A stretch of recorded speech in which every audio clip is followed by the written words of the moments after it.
કે મારી એક સુડેલ હતી ત્યાં સુધી તો હું નતો બીતો સાહેબ. સત્ય ઘટનાની વાત છે. મંગલપુર જ્યાં મેલડી બેઠી છે કે મારી દરરોજ મને ભતવારી બનીને મારી બાઈનું રૂપ લઈને મને બપોરે ભાત દેવા આવતી હતી. મારી 8 દી એના હાથના રોટલા ખાધા. 9મા દીએ મને એટલું કીધું, મોતિયા મને ઓળખેશ,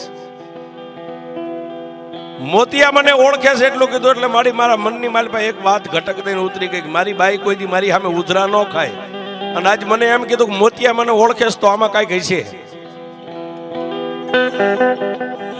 એ બાઈના ખંભે હાથ મેકીને એટલું કીધું, ગાંડી તું આજ મને આમ તુકારે કેમ બોલાવે? પણ ત્યાં તો સાહેબ વિકરાળ રૂપ લઈ ગજગજના દાંત અને એટલું કીધું કે મોતિયા 8 દી મારા હાથના તે રોટલા ખાધા છે ને, તને એમ હશે કે તારા ઘરવાળી હું સૌ. ના, હું એક સુડેલ છું. 8 દી મેં તને ભાત ખવાર્યું છે. અને મોતિયા હવે મને